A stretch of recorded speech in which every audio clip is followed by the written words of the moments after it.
Seconde Guerre mondiale.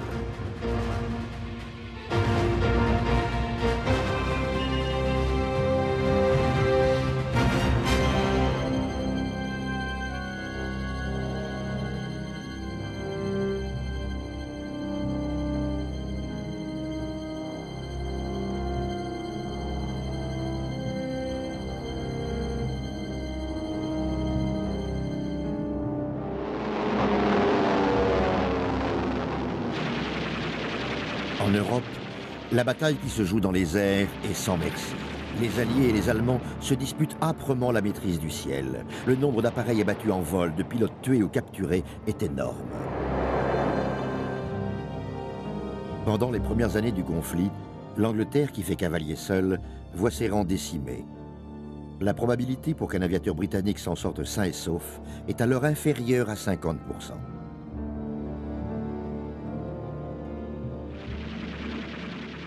En 1941, les Américains s'engagent à leur tour dans le conflit. Les combats s'intensifient et avec eux, les pertes. En 1945, plus de 150 000 soldats alliés de l'armée de l'air ont été tués.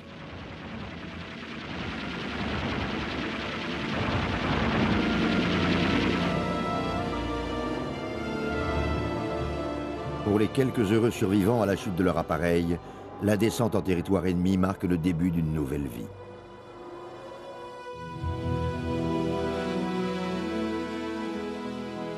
Si certains échappent miraculeusement à la capture, bien souvent grâce à l'aide de la résistance, la grande majorité tombe aussitôt entre les mains de l'ennemi. Are you wounded? Twisted ankle.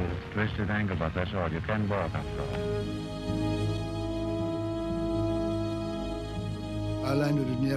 J'ai atterri près d'une ferme et j'ai demandé aux propriétaires s'ils savaient où se trouvaient les Allemands. Ils ont pointé du doigt une porte et m'ont dit « Il y en a 3 là-dedans ». Le sort de ces 45 000 aviateurs alliés pris par les Allemands est terrifiant. Ils deviennent brusquement prisonniers de guerre et sont conduits vers un camp de détention nazi. Nous sommes arrivés d'un seul coup dans un lieu où il n'y avait ni nourriture, ni livres, ni liberté, ni quoi que ce soit à écouter pour se distraire. C'était assez déprimant. Vous savez, je pense que c'est inné. L'être humain n'a pas envie qu'on le mette en cage. Quand vous arrivez là-bas pour la première fois, vous voyez tous ces pauvres gars qui errent dans le camp. La première chose que vous vous demandez, c'est pourquoi est-ce qu'ils ne se sont pas échappés? Vous comprenez, vous arrivez là-dedans avec votre liberté. Et d'un seul coup, vous prenez conscience que vous allez devoir affronter une toute nouvelle expérience. Il y a un type là-haut, dans un Mirador, avec un pistolet mitrailleur qui vous surveille. Et là, vous réalisez que vous avez perdu votre liberté, qu'elle a disparu. Ça fait un sacré choc, je peux vous le dire. Et vous devez faire avec. Tout le monde n'a pas réagi de la même manière. Certains sont devenus complètement fous dès qu'ils sont arrivés au camp. Beaucoup trouvent cette nouvelle vie insupportable. Ils se laissent alors obséder par une seule et même idée, s'échapper. Certains vivaient en rêvant uniquement d'évasion. La façon la plus directe de s'évader était d'escalader la clôture. Quelques-uns en ont d'ailleurs eu l'audace. Je crois pour ma part que c'était au-delà de mes capacités. En revanche, la seule méthode qui donnait l'impression qu'elle pouvait fonctionner et qu'on avait des chances de s'en sortir vivant, c'était de creuser. Au camp de prisonniers de guerre de l'Air Force, appelé le Stallagluft 1, à Warth, en Allemagne, une centaine de tunnels ont été creusés par les prisonniers. Peu ont abouti. Mais les captifs ne se découragent jamais et continuent de tenter leur chance. Selon la Convention de Genève, il est en effet du devoir des officiers d'essayer de s'évader afin d'entraver l'effort de guerre de l'ennemi. Les gardes allemands l'ont bien compris. Aussi, en essayant de s'enfuir, risque-t-on tout au plus, la plupart du temps, de se faire réprimander et de se voir enfermer une dizaine de jours aux frais. Je pense que s'il était effectivement pénible de rester tout seul 10 jours dans un trou, en ce qui nous concerne, nous nous retrouvions toujours à 6 ou 8 dans la même pièce. On avait la paix pendant un moment. Ce n'était pas vraiment ce qu'on pouvait appeler une épreuve. En 1942, les camps de prisonniers en Allemagne sont pleins à craquer d'aviateurs alliés capturés en mission. En avril, on décide donc d'ouvrir un nouveau et gigantesque complexe pénitentiaire à Żagań, en Pologne, à environ 160 km au sud-est de Berlin. En peu de temps, pas moins de 10 000 officiers britanniques, canadiens et américains de l'Air Force se retrouvent ainsi reclus au Stalag Luft 3. Tenant compte des expériences passées, le camp est un modèle du genre en matière de surveillance et de prévention des évasions. Le Stalag Luft 3 est réputé pour être en quelque sorte un quartier de haute sécurité. On a construit ce camp dans des forêts profondes, à des dizaines de kilomètres des territoires neutres, sur un sol volontairement sablonneux. La surface était en terre battue, mais juste en dessous, c'était du sable qui s'enfonçait à des profondeurs inimaginables. Les Allemands étaient convaincus qu'avec ça, on ne pourrait jamais s'enfuir. Ils étaient loin de s'imaginer qu'on parviendrait malgré tout à creuser des tunnels. Malgré ce type d'obstacle, c'est bien au Stalag Luft 3 que la tristement célèbre Grande Évasion aura lieu. Une évasion particulièrement audacieuse, montée par une organisation impliquant plus de 600 hommes aux compétences variées. Des ingénieurs qui vont creuser 3 imposants tunnels à 9 mètres de profondeur, avec des ateliers ainsi qu'un mini-train souterrain. Un réseau incroyablement astucieux de faussaires, de cartographes, de fabricants de boussoles, de tailleurs, de machinistes, d'agents de renseignement et de sécurité. Si le fameux film de 1963 immortalise cette opération de grande envergure, sa réalité est bien plus fascinante que n'importe quel scénariste hollywoodien n'aurait osé l'imaginer. La chose la plus surprenante n'est pas tant qu'on y soit arrivé, mais qu'on y soit arrivé sans que les Allemands s'en aperçoivent. L'ironie du sort veut que le Stalag Luft 3 constitue l'environnement idéal au développement d'une telle organisation.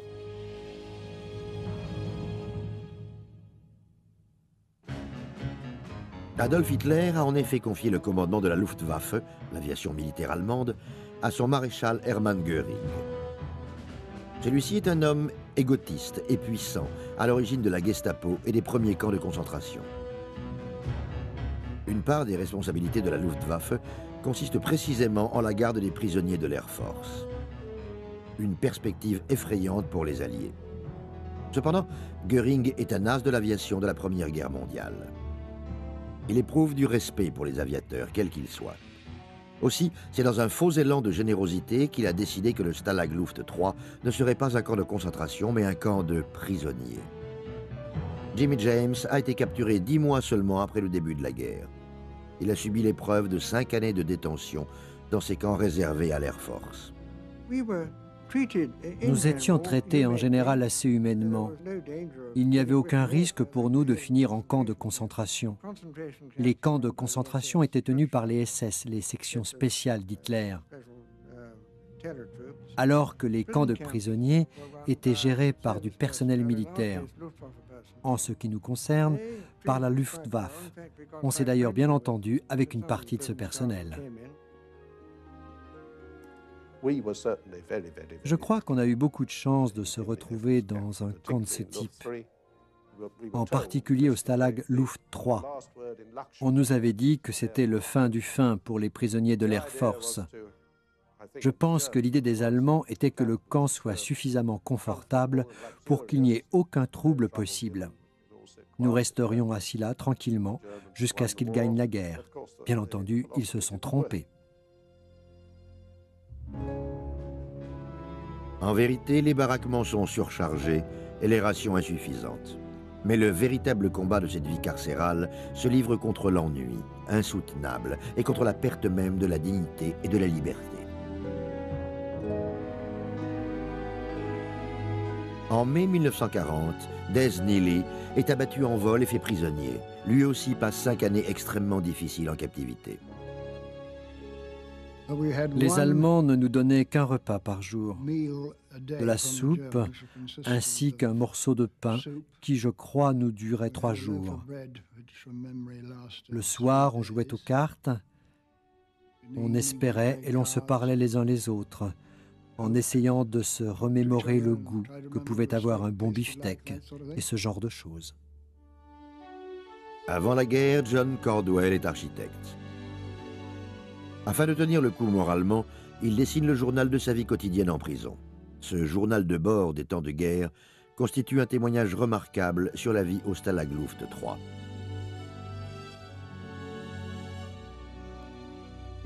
Il fallait s'occuper l'esprit, s'efforcer de penser à autre chose. Il fallait voir vers l'avenir, ne pas oublier qu'une autre vie nous attendait après celle-ci. Chacun s'occupe comme il peut. Les Américains jouent au baseball et les Canadiens au hockey. On essaie de se maintenir en forme. Il faut garder ses muscles pour le cas où une chance se présenterait. Certains choisissent de poursuivre leurs études. D'autres de s'engager dans l'orchestre du camp. Mais tout le monde, sans exception, a la nostalgie du pays. Mis à part les femmes, je pense que ce qui nous manquait le plus, c'était notre liberté. Au fur et à mesure que le temps passait, on voyait arriver d'autres amis. Ils se mettaient à nous parler de leur vie, de ce qui avait changé. Pour nous, c'était un monde si lointain de ce qu'on vivait nous-mêmes. Nous avions vraiment le sentiment que la vie nous passait à côté. Dick Churchill est un passionné de musique. Il parvient à obtenir des Allemands de pouvoir utiliser un gramophone.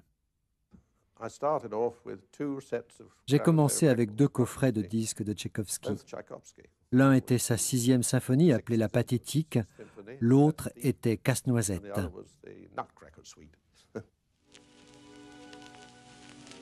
Avec ses amis, il adresse des lettres dans le monde entier, demandant qu'on leur envoie d'autres albums. À la fin de la guerre, ils auront ainsi amassé plus de 3000 disques.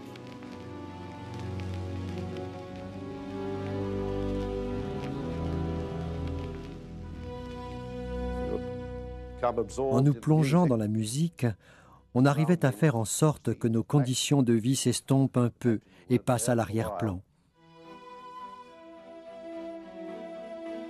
Au printemps 1943, les Allemands laissent les prisonniers bâtir leur propre théâtre. Les détenus mettent en scène des spectacles élaborés où certains des comédiens improvisés incarnent même le rôle de femmes. C'était une sacrée thérapie que de faire du théâtre, croyez-moi. Aller au théâtre revenait à sortir pour assister à un événement extraordinaire. On essayait même de se cuisiner pour l'occasion un dîner qui sorte un peu de l'ordinaire. C'était une chose qu'on avait pratiquement élevée au rang de raison de vivre. Le théâtre faisait également partie de la philosophie des Allemands. Laissons les prisonniers faire leur truc, au moins ça les occupe. Et pendant ce temps-là, ils ne pensent pas à s'enfuir. Malheureusement pour eux, on avait beau être occupés, on n'avait pas pour autant tiré un trait sur l'espoir de nous carapater de cet endroit. S'évader reste pour beaucoup de prisonniers de guerre le but à atteindre. Ils refusent d'admettre le principe selon lequel personne ne peut s'échapper du Stalag Luft 3. Les tentatives d'évasion sont constantes et deviennent presque un nouveau sport, permettant de garder l'esprit en alerte. C'était une manière d'exercer notre droit, qui était aussi un devoir. Pour bon nombre d'entre nous, on pouvait presque appeler ça un jeu. Il s'agissait de voir si l'on était capable de berner l'ennemi. La plupart des tentatives sont vouées à l'échec. Des gardiens spécialement entraînés, que les prisonniers appellent eux-mêmes les furets, parviennent à les déjouer presque toutes. Les prisonniers de guerre comprennent que s'ils veulent réaliser leurs rêves, il leur faut s'organiser. C'est Roger Bushell, un chef d'escadron né en Afrique du Sud et brillant avocat en Angleterre avant la guerre, qui va présider à la destinée d'un groupe baptisé l'Organisation X. un groupe chargé d'organiser l'évasion en question. Bushell a été placé au Stalag Luft 3 après 4 tentatives d'évasion d'autres camps. On avait tous confiance en Roger Bushell parce qu'on connaissait ses activités passées. Il est naturellement devenu Big X, le grand chef de l'organisation X, et nous nous sommes mis très logiquement à suivre ses ordres. Sidney Dawes est l'un des voisins de chambrée de Bushell. Il devient son confident.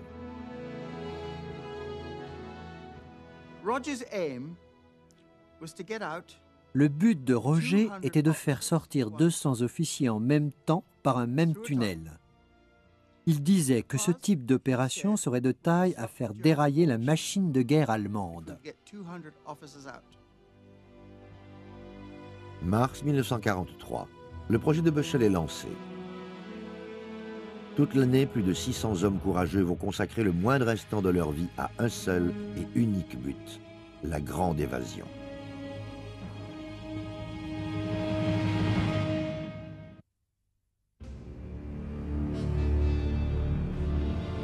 L'organisation X a désormais pris le contrôle de tout ce qui peut toucher à une évasion du Stalag Luft 3. Toute autre tentative que celle fixée doit ainsi obtenir l'aval du groupe. Rien ne sera toléré qui puisse compromettre la grande évasion. Au centre du projet Bushell, il y a la construction simultanée de 3 tunnels au nom de code de Tom, Dick et Harry. Jusque-là, dans notre camp comme dans les autres, il n'avait été question que d'un seul tunnel à la fois. Que les Allemands découvraient l'ouvrage, il fallait tout recommencer depuis le début. J'imagine donc que Roger a pensé en construire 3 en même temps, de sorte que si l'un était découvert, on puisse se rabattre sur les autres. Le colonel Albert Clark, un lieutenant américain, devient Big S, chef de la sécurité. Il est chargé, entre autres, de réunir les hommes capables de mener à bien le projet. On a commencé par les interroger pour s'assurer que c'étaient de véritables prisonniers de guerre et non pas des taupes envoyées par les Allemands. On a essayé ensuite de savoir de quelle formation ils avaient pu bénéficier et quelles étaient les compétences dont ils disposaient et qui pouvaient coller à nos besoins. D'ailleurs, pas une seule fois on s'est trouvé en manque de gars capables d'accomplir des tâches précises. Le Canadien Wally Floody est chargé de superviser le creusement des tunnels. Dans le civil, il a été ingénieur des mines. Ce n'est pas lui qui craindra les galeries très étroites. Les tunnels dépasseront à peine 60 cm de côté. Il est descendu si souvent dans les mines que ça ne le dérangeait pas plus que ça. Beaucoup de gens se sentaient terriblement claustrophobes et d'autres devaient apprendre à gérer ça. Mais Wally n'a jamais ressenti le besoin de s'adapter. La construction démarre le 11 avril 1943. C'est un projet de très grande envergure. Les furets ayant planté des appareils d'écoute électronique dans le sol, on est obligé de creuser à plus de 9 mètres de profondeur. Pour arriver de l'autre côté de la clôture, il faut dépasser la longueur d'un terrain de football. Avec un sous-sol aussi sablonneux, le moindre centimètre de galerie doit être étayé à l'aide de planches. Les lattes qui supportent les matelas à l'intérieur des couchettes font parfaitement l'affaire. Lorsqu'ils ont ouvert ce camp, les Allemands ont commis une regrettable erreur, celle d'équiper les couchettes de sommiers complets. D'ailleurs, quand le tunnel a été terminé, les gars ont passé du temps à bricoler leur lit avec du câble, des torchons, de la ficelle pour faire tenir leur matelas, parce que les planches avaient été utilisées dans les tunnels. Afin d'évacuer les énormes quantités de terre et de sable, on construit un système souterrain de chariots sur rail. Ceux-ci supportent jusqu'à 90 kg de déblais et servent également à acheminer les ouvriers. Au fond, l'air frais fait rapidement défaut. On fabrique une pompe à air à partir de sacs à dos. Celui-ci est transmis à travers un tuyau fait de boîtes de lait.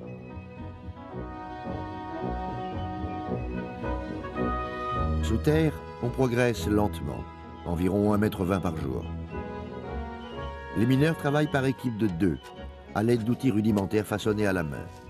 La peur de l'effondrement est permanente. Ken Rees est l'un des principaux mineurs. Il ne connaît que trop bien les dangers du terrassement. Le pire était lorsque vous creusiez trop loin de quelques dizaines de centimètres. Ça commençait à s'effondrer et ça risquait de vous ensevelir. Le copain derrière vous était heureusement là pour vous tirer de justesse en arrière. Le problème, c'était que vous étiez dans le noir total, vu que votre petite lampe à huile avait été elle aussi recouverte par le sable. Tout ça était effectivement assez effrayant.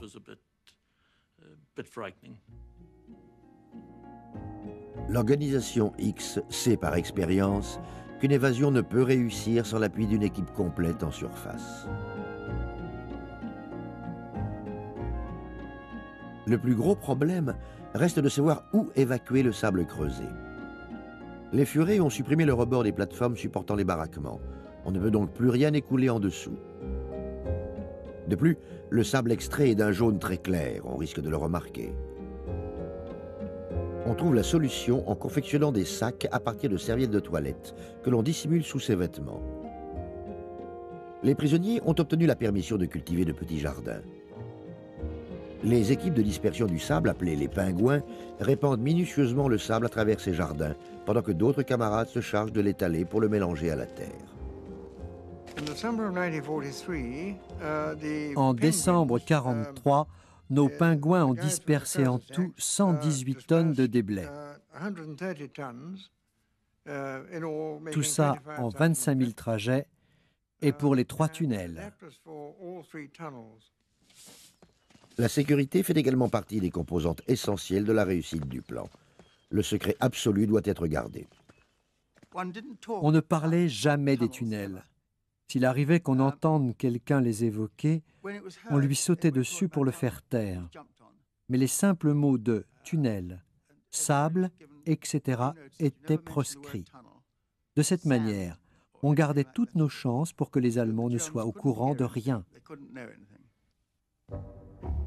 300 hommes, surnommés les complices, surveillent constamment les furets. Au moindre danger, ils transmettent un signal d'alerte vers les baraquements où les opérations ont lieu. Il a bien sûr fallu dissimuler l'entrée des tunnels. On creuse Tom de manière pratiquement invisible depuis un sol bétonné. Dick démarre pratiquement sous l'eau dans un bassin de drainage situé sous les douches. Et Harry est caché sous un poêle. Les évadés auront évidemment besoin de papiers et de passeports une fois libres. Les faussaires partent donc travailler vers une salle de classe déguisée en étudiants pendant que les complices surveillent les parages. Les documents qu'ils fabriquent se révèlent être d'une précision et d'un détail extraordinaires. En tant qu'architecte, on m'a chargé d'imiter à la main des caractères tapés à la machine. On dessinait tous très minutieusement à l'aide d'un crayon très fin. Ensuite, on repassait 2 fois par-dessus avec de l'aquarelle. Et avec un bâton à la pointe effilée, on découpait le papier en le dentelant.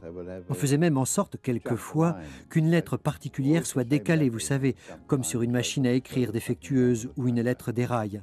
C'était un travail de fou, et le résultat ressemblait à s'y méprendre à un document authentique. La position de cachet officiel sculptée dans des talons de bottes met la touche finale à ces faux documents. Afin de pouvoir se repérer une fois dehors, les cartographes vont fabriquer 1000 cartes détaillées en 4 couleurs. On confectionne également 200 boussoles à partir de lames de rasoir et des disques de Dick Churchill. Les disques étaient faits à partir d'un composé de cire. Ils servaient à former la surface non métallique d'une boussole. On les chauffait et on en prélevait des lamelles, qu'on moulait ensuite, par exemple, sur les haut-parleurs que les Allemands avaient placés dans plusieurs blocs pour diffuser leur propagande. En fouillant vraiment, ils auraient pu retrouver un tas d'aiguilles de boussole collées à l'arrière de la partie aimantée, à l'intérieur du haut-parleur. Les services de renseignement se chargent de recueillir des informations capitales ainsi que des accessoires extrêmement importants, comme les horaires de train ou des appareils photographiques pour les pièces d'identité. Ils soudoient les gardiens et les font chanter grâce aux objets que les prisonniers reçoivent de chez eux. J'ai pu envoyer 4 colis par an. La population allemande n'avait pas du tout ce dont on disposait ici. Ainsi, mes fils ont pu échanger certains biens, comme du chocolat ou du café qu'on ne trouvait pas en Allemagne et que les gardiens souhaitaient absolument rapporter chez eux quand ils partaient en permission. C'est comme ça qu'on a pu les corrompre. Une fois que vous teniez un Allemand qui avait accepté un pot de vin, c'est par le cou que vous le teniez. S'il ne fournissait pas les informations voulues, il suffisait de le faire chanter, en le prévenant qu'on allait le dénoncer pour telle autre information qu'il avait déjà livrée.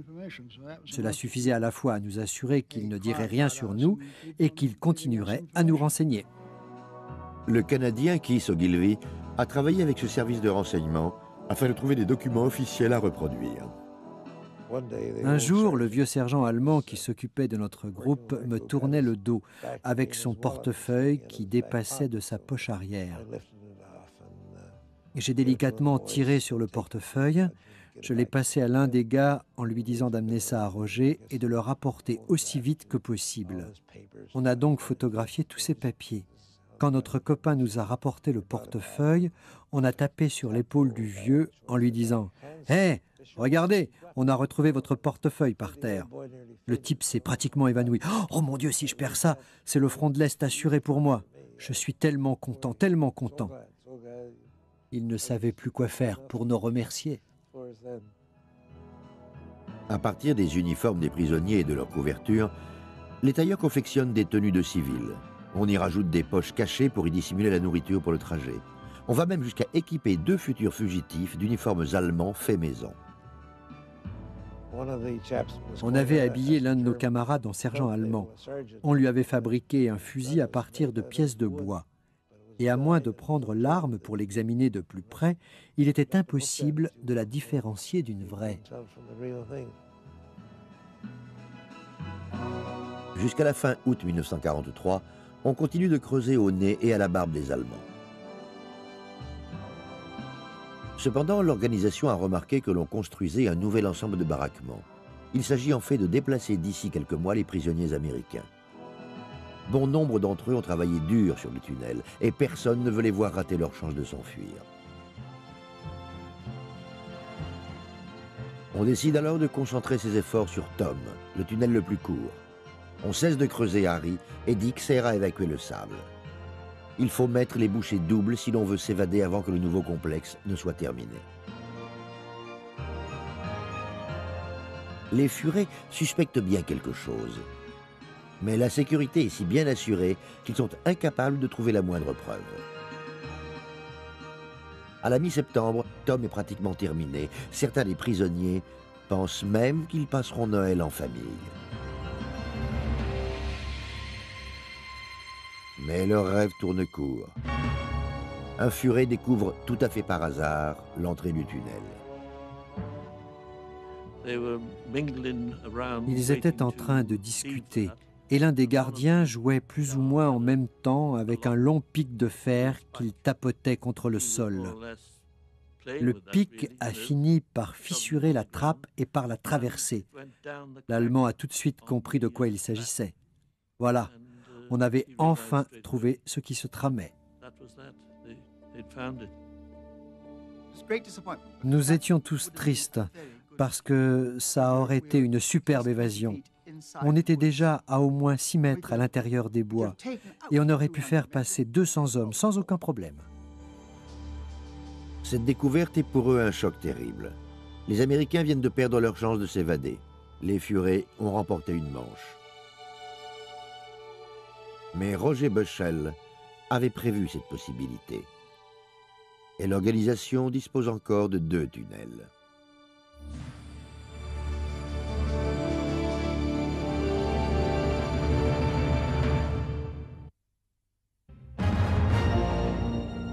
Les furets redoublent désormais de vigilance. Aussi, pendant 4 mois, on cesse toute activité de terrassement en espérant qu'ils finiront par relâcher leur attention. Finalement, en janvier 1944, les terrassiers redescendent les 9 mètres du puits de Harry et se remettent à creuser. Il a été décidé de se concentrer sur Harry. Si c'est le plus long trajet jusqu'à la clôture, les Allemands seront justement loin de se douter qu'on puisse engager un tel projet. Mais l'hiver qui s'est installé rend la dispersion du sable beaucoup plus difficile. Quand on a repris Harry, on ne pouvait évidemment pas se permettre de répandre à même la neige le sable creusé. Alors, on s'est demandé ce qu'on pouvait en faire. À une réunion du comité, quelqu'un a proposé « Et pourquoi pas le théâtre ?» Et là, Roger Buchel a répondu « Sacrée bonne idée !» Le théâtre s'avère être un lieu idéal. Les prisonniers l'ont construit de leurs propres mains. Ils ont laissé les bords du soubassement fermés. Il y a là plein de place. On construit donc une trappe sous l'un des sièges. On a dispersé énormément de sable de cette manière, chaque soir, pendant environ 2 mois. À la fin, ça devait faire 80 tonnes de sable glissé là-dessous. Le 14 mars 1944, le tunnel Harry a enfin atteint la longueur prévue, plus de 100 mètres. Après presque une année de travail, l'évasion est quasiment prête. Mais l'hiver est toujours aussi rude. Le comité préférerait attendre que le printemps se soit installé. La sécurité répond qu'elle ne peut pas tenir plus longtemps. Si l'on s'enfuit maintenant, le gel rendra la cavale beaucoup plus difficile, mais on déstabilisera bien davantage l'effort de guerre allemand. On arrête donc la date du 24 mars 1944 comme celle du moment fatidique. L'une des raisons était que c'était une nuit sans lune. Il fallait aussi fixer une échéance de manière à ce que tous les laissez-passer soient tamponnés à la même date. Le comité de l'organisation doit encore affronter la lourde responsabilité de choisir quels sont les 200 hommes qui s'enfuiront. Si Roger désigne lui-même les 30 premiers les plus susceptibles de rejoindre leur pays et leur foyer, en particulier grâce à leur pratique courante de l'allemand, on tire au sort dans un chapeau les 170 suivants. Je crois que c'était vers la mi-mars. Un gars du comité est entré et m'a annoncé que mon nom avait été tiré au sort pour faire partie du groupe qui traverserait le tunnel. J'étais bien sûr très heureux, pensez-vous donc, après 3 années à ruminer cette perspective. Je n'avais jamais rien gagné auparavant à la loterie. Et là, c'était en quelque sorte le gros lot. Les 200 heureux élus reçoivent en même temps que leur nouveau papier d'identité des vêtements ainsi que de l'argent et une ration de nourriture pour la route. Il est alors plus question de revenir en arrière. On sentait bien tout à coup une excitation envahir le camp. C'était en même temps dangereux et difficile à vivre parce que les hommes voulaient se parler les uns les autres. Vous savez, les moins expérimentés sur la question voulaient en apprendre de leurs camarades qui avaient déjà tenté l'expérience. Ils voulaient tout savoir d'un coup, avoir les meilleurs conseils. Qu'est-ce qu'il faut faire? Comment fait-on? Où il faut aller ensuite? On sentait beaucoup d'anxiété. Je pense que tout le monde ressentirait d'une manière ou d'une autre de l'inquiétude dans ce type de situation. Mais ce qui primait, c'était le fait qu'on ait enfin une chance de sortir de là. On avait gratté le sol pendant des années en se contentant d'espérer et le rêve allait enfin devenir réalité. Les Allemands sont convaincus qu'une évasion se trame, mais ils ne parviennent toujours pas à en obtenir la preuve. Cependant, on voit Wally Floody ainsi que d'autres membres clés de l'organisation X brusquement transférés vers d'autres camps. Une mesure qui s'assortit d'un avertissement général, comme quoi s'évader ne sera désormais plus considéré comme un sport. Peu, en réalité, y prêtent attention. Lors de notre toute dernière réunion avec Roger, nous avons discuté de la sortie du tunnel. Il nous a fait un topo sur ce à quoi on pouvait s'attendre de l'autre côté, sur ce qui pouvait nous arriver et ne pas nous arriver. Je me souviens parfaitement avoir dit que les Boches étaient des petits malins qui finassent. Ils vous plaquent contre un mur et vous menacent de vous abattre. J'ai ajouté qu'ils n'oseraient jamais faire ça.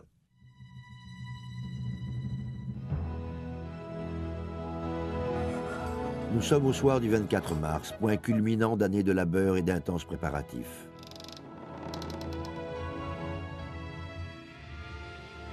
À la nuit tombée, la première équipe s'enfonce comme prévu dans le tunnel.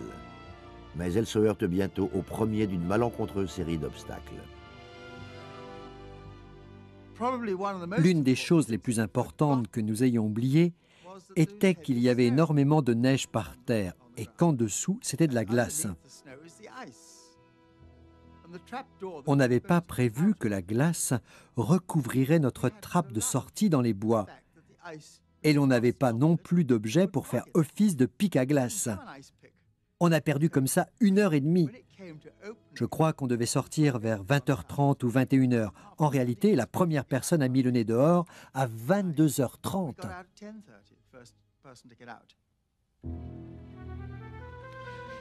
En passant la tête à l'air libre, les hommes découvrent avec effroi qu'ils sont encore à 9 mètres de la bordure des bois. Roger décide rapidement d'un plan. Le premier rampera jusqu'aux arbres. Il se cachera dans les buissons et signalera au suivant par une corde que la voie est libre. D'autres hommes sont à présent engagés dans le tunnel de 60 cm de côté. Beaucoup s'y trouvent pour la toute première fois.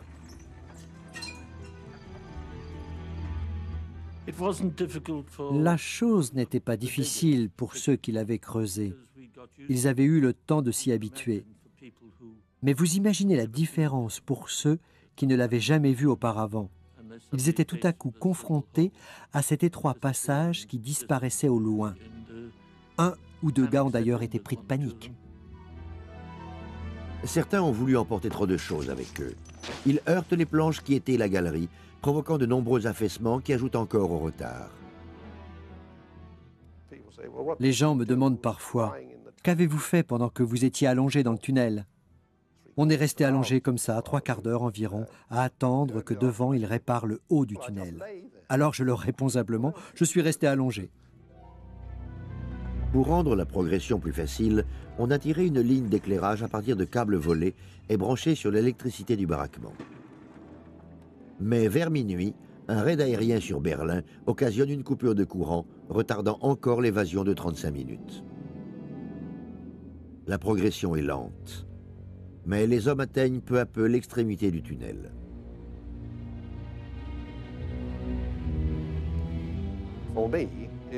Si j'avais pu, j'en aurais hurlé de joie. Je me retrouvais tout à coup de l'autre côté de la clôture. Même si ça ne devait être que pour un court instant, c'était en tout cas la liberté. C'était comme avoir tout à coup entre les mains un grand whisky soda. Sous terre, on continue de se démener et de ramper vers la liberté. Quand tout à coup, une sentinelle s'éloigne de son poste de garde et se rapproche dangereusement de la sortie du tunnel. Si elle continue d'avancer, tout est perdu.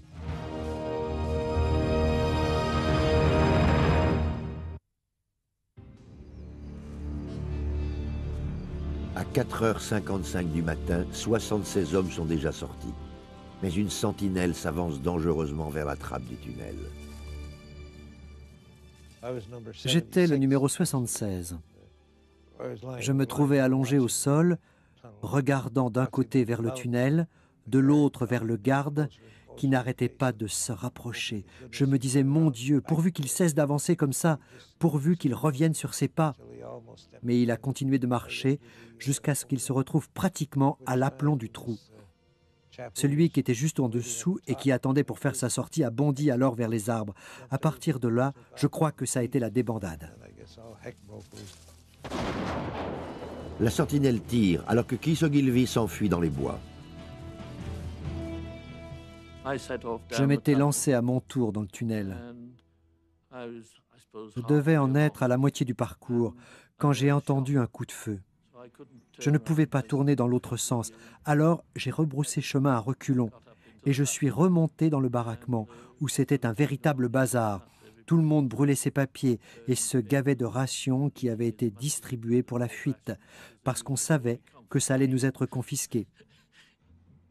Les gars s'empiffraient de leur barre de chocolat. Au Stalag Luft 3, les gardiens découvrent rapidement l'épreuve à charge qui leur manquait. L'alerte générale est lancée sur tout le territoire allemand. Quoi qu'il arrive, dorénavant, la grande évasion a d'ores et déjà atteint l'un de ses principaux objectifs. Plus de 5 millions d'Allemands sont en effet démobilisés de l'effort de guerre et doivent participer à la traque des fugitifs.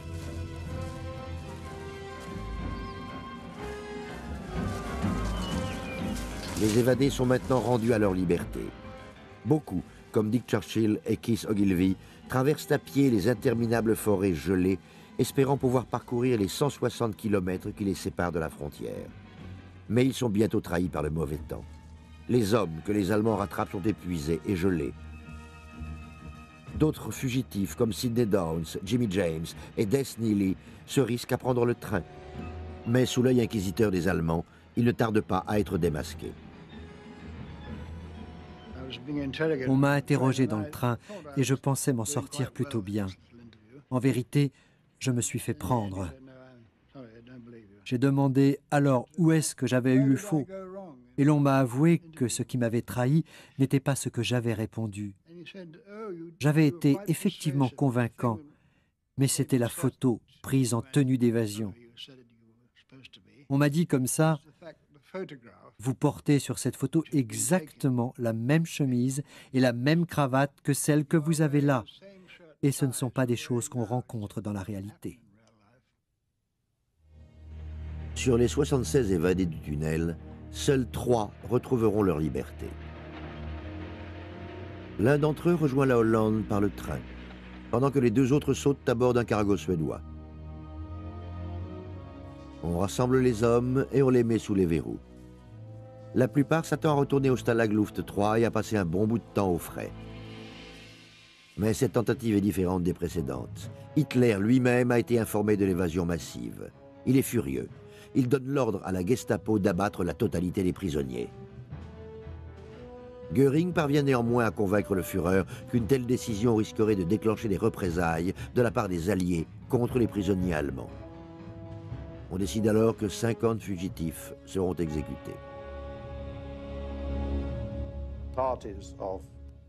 La Gestapo est venue à notre prison. Ils ont emmené des petits groupes de 6, 8 ou 10 hommes qu'on n'a jamais revus. On ne savait pas où ils étaient passés, ni ce qui avait pu leur arriver. L'hypothèse optimiste voulait qu'ils aient été simplement reconduits au camp. Et en vérité, c'est vers leur propre mort qu'on les a amenés.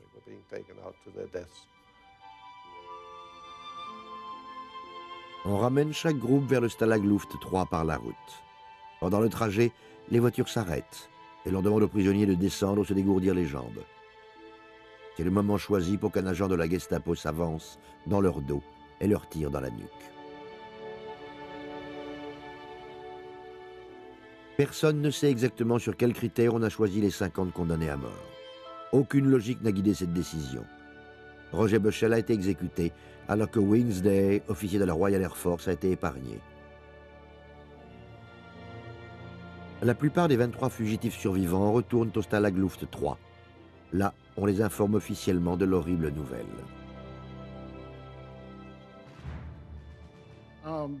On nous a envoyé un officier qui nous a annoncé que 50 d'entre nous avaient été touchés dans leur fuite. Notre officier s'est ensuite dirigé vers l'officier allemand pour lui demander combien parmi eux avaient été blessés. L'Allemand s'est alors tourné vers nous avec des larmes dans les yeux pour nous lire le rapport officiel comme quoi on avait abattu 50 hommes qui avaient tenté de s'enfuir. C'était la phrase en usage pour camoufler un assassinat.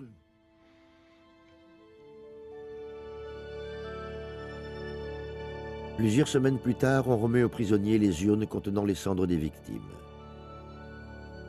Les survivants du massacre obtiennent l'autorisation d'ériger un monument à la mémoire de leurs camarades tombés au champ d'honneur. On était tous abattus. Ça n'était pas comme si quelqu'un avait joué les têtes brûlées en essayant, par exemple, d'escalader la clôture en plein jour et s'était fait prendre par une sentinelle. Ce genre de choses pouvait effectivement faire partie des risques de la guerre. Mais assassiner de sang-froid 50 officiers était un acte absolument inconcevable. Admettre que ces faits avaient bien eu lieu nous a été extrêmement difficile. À la fin, il nous a bien fallu nous rendre à l'évidence. Chacun d'entre nous, d'ailleurs, avait au moins un ami, sinon plusieurs, parmi ses 50 camarades.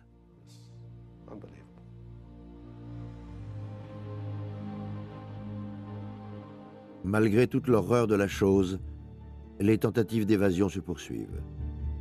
Alors que la guerre se termine, on creuse un nouveau tunnel du nom de George. Jimmy James, Sidney Dawes et Winsday sont envoyés vers un camp de la mort. Là, ils vont à nouveau creuser, mais seront une nouvelle fois rattrapés. Un an plus tard, les Alliés libèrent les camps d'emprisonnement. Dans un ultime et glorieux geste de défi, les derniers détenus mettent le feu au bâtiment avant de s'apprêter à retrouver leur liberté. Ils ont survécu, même s'ils ont dû laisser entre les mains de l'ennemi des années de leur jeunesse. D'autres, cependant, auront eu plus de chance en parvenant à échapper aux nazis à l'intérieur des lignes ennemies. L'une de leurs principales missions consiste à aider les aviateurs alliés descendus en vol à fuir le sol ennemi. Afin de les abriter et de les guider en sécurité vers leur rapatriement, la résistance a élaboré un réseau complexe de communication, d'agents secrets et de refuges. Ces filières clandestines spécialisées dans les évasions portent des noms de code. Le réseau Comet, le réseau O'Leary, le réseau Opossum. Mais aussi efficace et organisée soit-elle, la liberté n'est souvent pour ces soldats alliés que l'aboutissement d'un long périple. Les aviateurs auront en effet à parcourir à pied des centaines de kilomètres en territoire ennemi avant d'espérer rejoindre un pays neutre. Dès 1940, Winston Churchill reconnaît lui-même l'importance de cette lutte clandestine. Il crée une division des opérations spéciales. Une partie de cette section se compose d'une unité de pilotes chevronnés appelée Escadrille 161, à qui l'on confie des responsabilités particulières. Leur mission consiste à voler loin derrière les lignes afin de parachuter à la résistance, nourriture, équipements, armes et munitions, ainsi que des agents des forces spéciales. C'est l'une des artères qui alimente en vivre la résistance et lui permet d'entretenir ses filières d'évasion. Afin également de récupérer leurs compatriotes, 161 pilotes se poseront à maintes occasions dans des champs et des prés anonymes après un vol périlleux guidé par la seule clarté de la lune.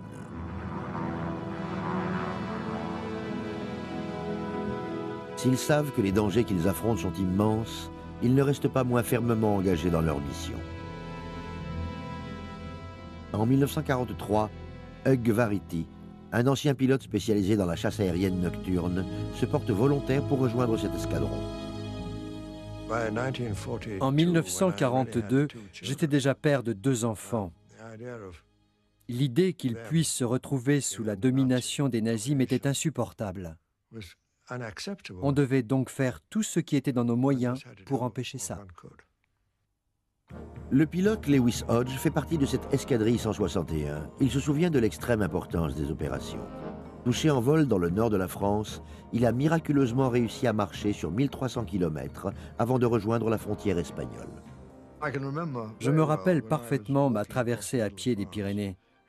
Je me disais que si seulement un avion pouvait arriver et atterrir rien que pour moi dans le champ juste en face, tout serait merveilleux. Je ne me rendais pas compte que pendant 18 mois, c'est exactement ce que j'avais fait en compagnie de mon escadrille. Mais le succès de ces opérations aériennes ne repose pas uniquement sur le courage et la dextérité des pilotes. Les agents français, chargés de repérer et de préparer les champs pour chaque atterrissage, remplissent un rôle tout aussi important.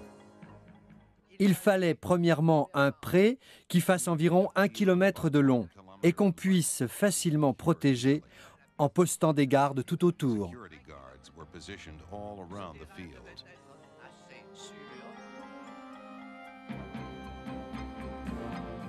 L'artilleur aérien Fred Gardner fait partie de ceux qui ont eu la chance d'être secourus grâce aux efforts extraordinaires de l'escadrille 161.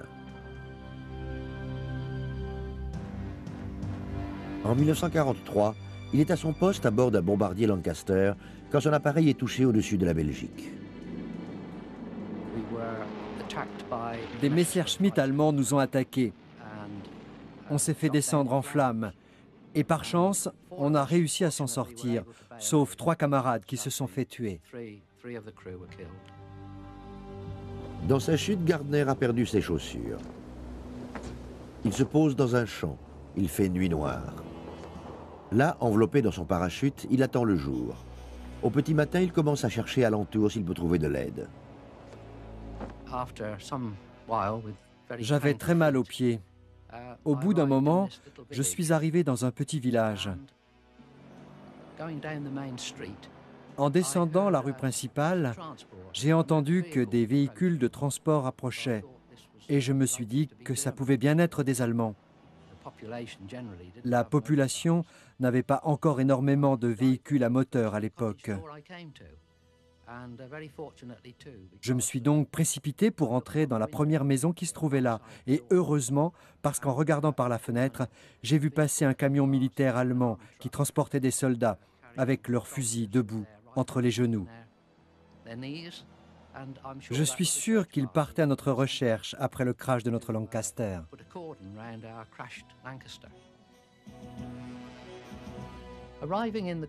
Dans cette maison, il y avait une vieille dame qui a éclaté en sanglots lorsqu'elle m'a vu. Je ne sais pas si c'est parce qu'elle avait peur ou bien si c'était mon apparence qui l'attristait. Il faut dire que j'étais assez amoché. J'avais un œil poché, des cheveux brûlés, j'étais pieds nus, j'étais couvert d'ecchymoses. Elle a appelé un homme qui était dans une autre pièce.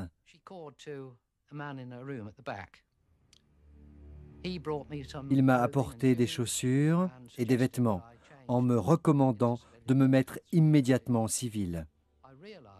J'ai compris à ce moment-là que j'avais eu la bonne intuition de tomber sur cette maison et sur ces gens si gentils qui allaient peut-être même m'aider à quitter le pays. Le lendemain, on donne à Gardner une bicyclette et on l'accompagne jusqu'au village suivant, à 5 km.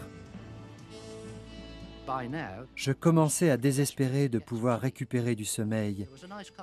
Et il y avait là un beau lit bien confortable. Je venais juste de me déshabiller, de me glisser sous les draps, quand un type a fait irruption pour me dire de partir sur le champ avec lui, parce que j'étais dans la maison d'un collaborateur. Dès lors, il se retrouve sous l'aile protectrice de la résistance. Mais les résistants doivent encore s'assurer qu'il ne s'agit pas d'un imposteur. Un de leurs agents l'interroge alors. Ce qui s'est passé, c'est qu'il m'a donné un grand coup de poing pour observer ma réaction. Je pense que si je m'étais exclamé en allemand plutôt qu'en anglais, on m'aurait pris pour une taupe allemande et c'en aurait été fini pour moi.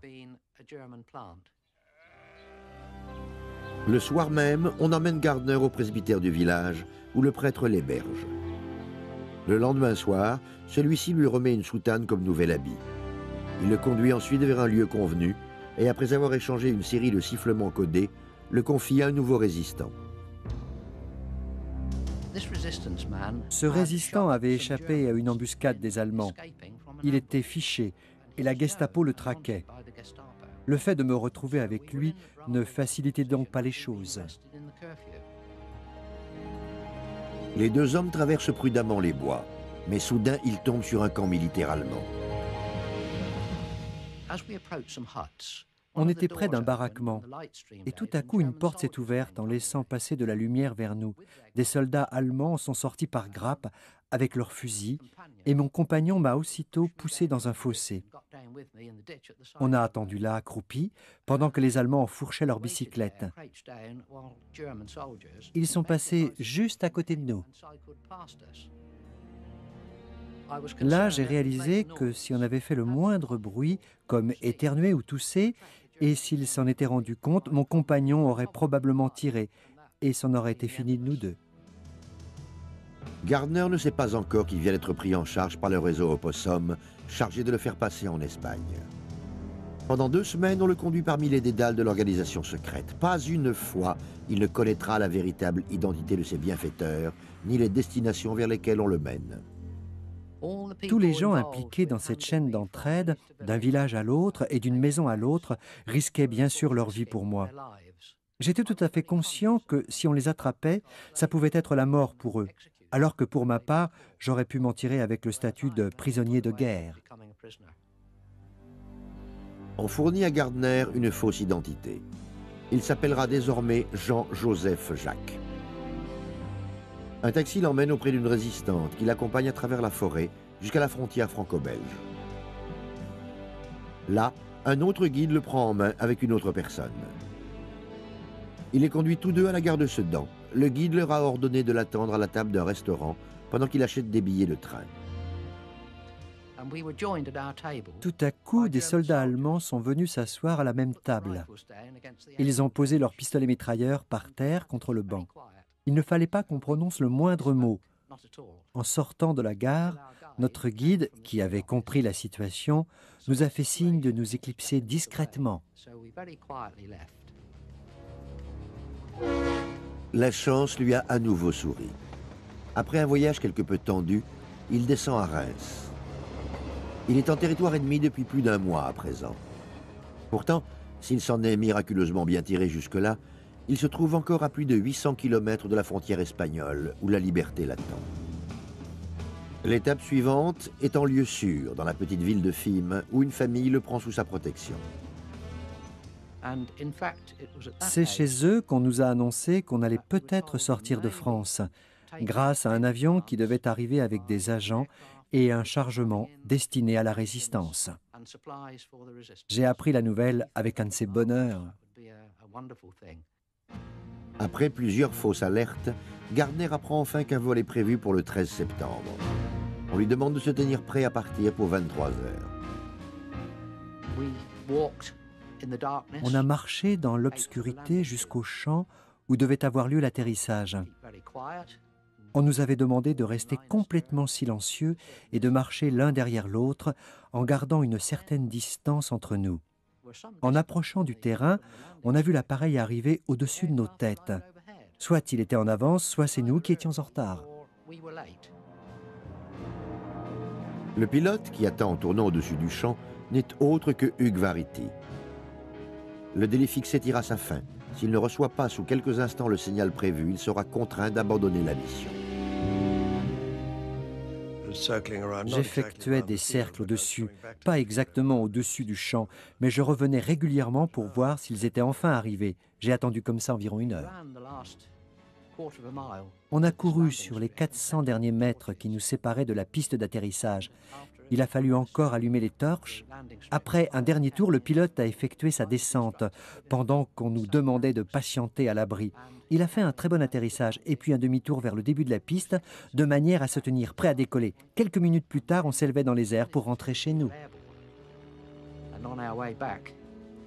On a traversé la Manche, puis on a survolé la côte anglaise, où j'ai reconnu l'endroit où vivait ma grand-mère, et même sa rue. Elle n'avait plus de nouvelles de moi depuis plusieurs semaines. Elle ne savait pas que j'étais vivant. Elle croyait peut-être même que j'étais mort. Après 5 semaines de cavale, on ramène Fred Gardner sain et sauf en Angleterre. Mais parmi ceux qui l'ont aidé, tous n'ont pas eu autant de chance. Certains de ceux qui l'ont hébergé à Fismes jusqu'à son vol de rapatriement mourront en déportation après avoir été dénoncés par leur propre fille à la Gestapo. Quant à l'agent responsable de l'opération, un Belge du nom de Dominique Portier, malheureusement, après quelques opérations comme celle-ci, il a été trahi. On l'a attrapé et on l'a torturé, tellement qu'il n'en pouvait plus, et il a préféré mettre fin à ses jours en sautant par une fenêtre du 2e étage. À la fin de la guerre, l'escadron de la Lune aura ainsi rapatrié plus de 650 passagers hors de la France occupée. Plus de 6000 aviateurs alliés sont également parvenus à échapper à leur arrestation. Si derrière chacun de ces hommes se cachent des événements dramatiques, aucun récit d'évasion n'est aussi audacieux et palpitant que l'histoire vécue par Lucie et Raymond Aubrac.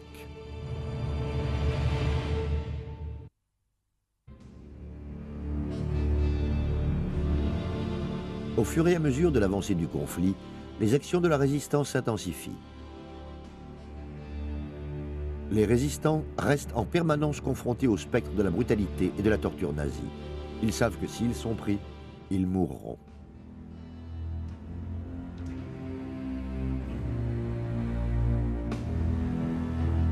Barbara Bertram et son mari ont hébergé en lieu sûr, chez eux, dans le sud de l'Angleterre, des agents de renseignement français en route vers leur pays occupé. Plus de 200 agents sont ainsi passés par leur domicile. Parmi eux, une femme qui lui a raconté les pratiques des nazis. Elle m'a raconté les tortures.